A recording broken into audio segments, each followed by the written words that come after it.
2018, 89-year-old man named Boa Sr sat alone on a beach in the Andaman Island. He was singing, not to anyone, there was nobody to sing to. He was the last living speaker of Bo, a language that had existed for roughly 65,000 years, the oldest language family on earth, a direct linguistic line stretching back to before human left Africa. He had been alone in his language for years. Nobody else alive could understand what he was saying. Boasser died in 2010, and with him, 65,000 years of continuous human thought, concepts, stories, ways of describing the world that existed nowhere else, ended completely.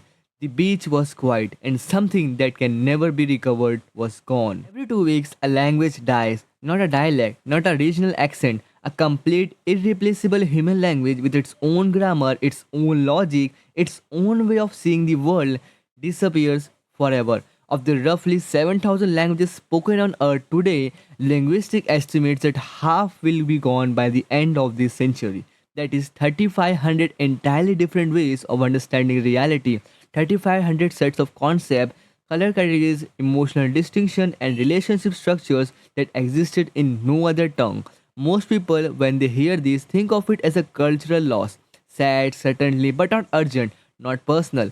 That reaction misses what is actually being lost. We covered this briefly when we talked about the color blue. Languages do not just describe reality, they shape how you perceive it. The Russian languages has two separate words for light blue and dark blue, and Russian speakers are measurably faster at distinguishing those two shades. The Piraha people of the Amazon have no words for numbers above 2, and their entire relationship with quantity is organized differently from any other culture studied.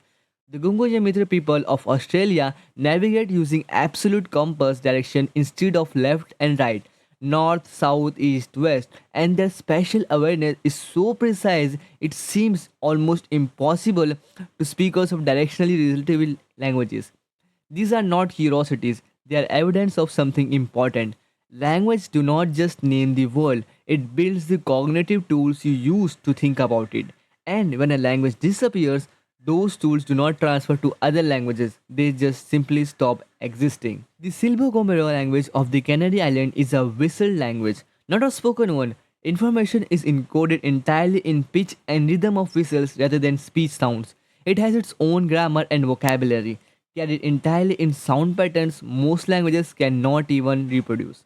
Whenever researchers scanned the brains of Silbo speakers, they found something remarkable. The areas of the brain that process speech, Broca areas, Wernicke areas, activated exactly as they do for spoken languages. The brain had built a speech processing system around an entirely different kind of sound input. This tells us that the human brain is not wired for language in general. It is wired for whatever specific language system it learns first. Each language builds a slightly different cognitive architecture in its speaker. What this means is that different languages are not different paths to the same destination. They are different ways of building a mind. Consider what dies with a language. The digital language of southern Mexico has an elaborate system for describing spatial relationships that has no equivalent in any European language. Researchers found that digital speakers solve certain navigation and spatial reasoning tasks in a fundamentally different ways, and often faster than speakers of language without this system. The Yagin language of Tierra del Fuego had a word, Mamihela Pinatapai, that describes the look shared between two people who both want something but neither wants to be the first to ask. A complete complex social experience compressed into a single word. No other language has it. It died with the last speaker of Yagin in 2022. The Hopi language describes time not as a line but as a process, not past, present, future, but degrees of becoming.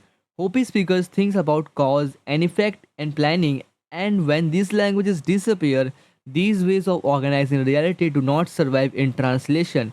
They cannot. The concepts are specific to the language, the grammar, the logic, the structure in ways that have no equivalent elsewhere. Language death is almost never accidental. It is the end result of a process. A dominant culture expands. The minority language becomes associated with the poverty, backwardness, limited opportunity. Parents stop teaching it to the children because they want their children to have access to the dominant world. The children grow up fluent in the new language and only partially fluent in the old one. Their children learn nothing. Within 3 generations, a language that existed for thousands of years is gone. This is not the fault of the individual families making those decisions. They are making entirely rational choices given the world they live in. But the result is a loss that is not rational to ignore. Linguists estimate that documenting a language fully, grammar, vocabulary, stories, songs, the full cognitive system requires years of intensive work with fluent speakers, and most endangered languages have very few fluent speakers left. Many of them are elderly. The window is closing. In some cases, it is already closed. What can be done varies. Language revitalization programs have succeeded in some cases. Welsh, Hebrew, Hawaiian have all shown that a language can be brought back from the edge.